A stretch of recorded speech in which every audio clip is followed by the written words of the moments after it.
Алматы облысы Қарасай ауданы Бектенбай Қосынов атындағы орта мектептің көркем еңбек пәнінің мұғалімі Зекенов Ғалымжан Тұрсынханұлы. Сабақтың тақырыбы электр қуатының негізгі көздері туралы жалпы мәліметтер 5-ші сынып. Оқу мақсаты электр энергиясы көздері туралы айтып беру. Ал балалар, мынау қазір сендерге қойылатын сұрақ. Аккумулятордың генератордан қандай айырмашылығы бар?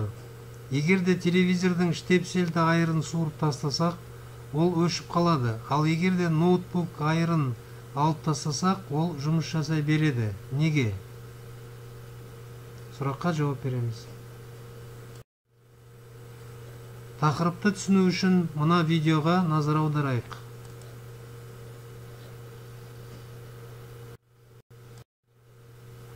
Баламалы энергияның негізгі бағыттары: жел энергиясы, күн энергиясы, су энергиясы, геотермалды энергия, биоэнергетика, сутегі энергиясы.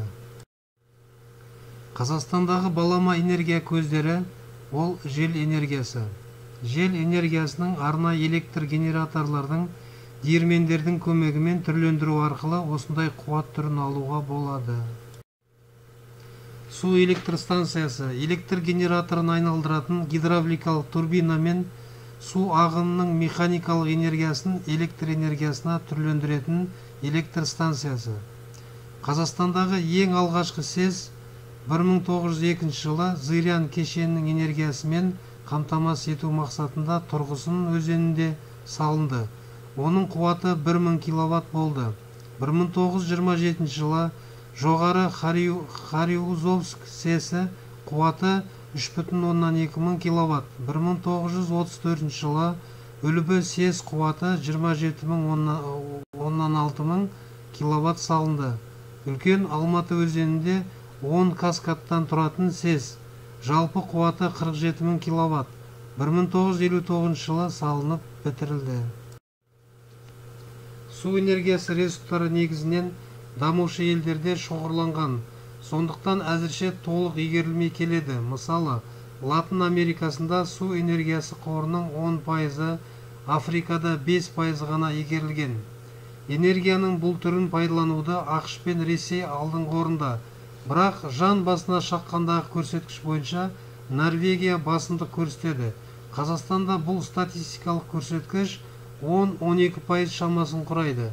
Сұрақ: неліктен бұл сала дамушы елдерде кенже дамыған? Баламалы энергия көздерінің пайда болу себептері: дәстүрлі энергия көздерінің сарқылуы, көмір қышқылы бөлінуін азайту, пайдалы қазбалардың қорынан тәуелсіз болу. Тапсырма: берілген суреттерін қарап электр энергиясының көздері туралы түсінік беріңіз. Мысалы, мынау суреттердің ішінен энергия тоқ көздерін тауып айтасыздар. Сабақ аяқталды, сау болыңыздар.